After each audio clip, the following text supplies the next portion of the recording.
Hey, this is Steve Stine from GuitarZoom. And if you're learning how to play your open chords, but you're struggling with getting all the notes to work, or a certain fingering that isn't working very well for you when you're making these chords, I want to give you some ideas here that might help you a little bit.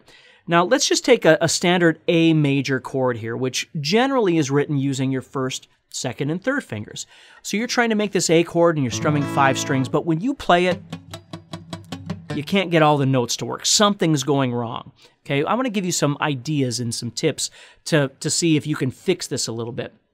So the first thing is to make sure that when you're making this chord, you're understanding that you're pressing on 3 strings, and then 2 of the strings that you're playing are actually open, where you're not pressing on them. So the first string and the 5th string are strings that you're not pressing on, but we want to hear them.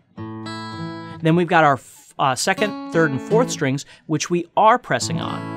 So the first thing to be aware of is making sure that your wrist is coming around enough to where you're not accidentally touching this first string. Because if I'm doing this, I'll probably start touching that. So I got to give myself some space there. The second thing is to make sure that your fingers are only touching the strings that they should be on and nothing else. So if my 3rd finger is on the 2nd string, I want to make sure that I'm not touching anything else but that 2nd string. And then the middle finger and so on, okay? The next thing is to make sure you get as close to the fret, this actual physical fret wire, as you can without getting on top of it. Now, the A chord is a little bit difficult because as you put all 3 fingers in there, it's hard to get all of them as close as you can to that fret. This one does a good job, but as you add the other fingers, they get a little bit farther away. So that means you got to add a little more pressure as you play. Okay? So the next thing, though, that I want you to think about is sometimes what you need to do is actually just reassess what fingers you're actually using. Okay, you're going through all of these various techniques, and I talk about all of this stuff in my guitar course about open chords, learning open chords, and tips and tricks to make them easier and faster and better sounding. But sometimes what you'll do is you'll come across this chord and you'll think, no matter what I do, I just can't get this to work. You know, my hands are too big, or my hands are too small, or whatever the case may be. So what I want you to think about is the fact that you can actually use different fingers. Instead of just using 1, 2, and 3 because the book says to, you might try and use fingers 2, 3, and 4, for instance. Now, why would that be beneficial? Because the pinky is a lot smaller, it might fit better in that fret to play.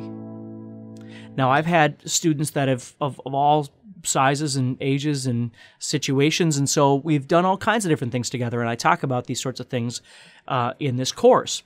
But one thing I want you to think about is sometimes you might change your fingers like that. Sometimes you might even use less fingers. So let's say you had really big fingers and you're trying to play this A chord, and no matter what you do, using 3 fingers just doesn't work. You might try and use 2 fingers over those 3 strings. You might actually need to use just 1 finger over those 3 strings. Okay?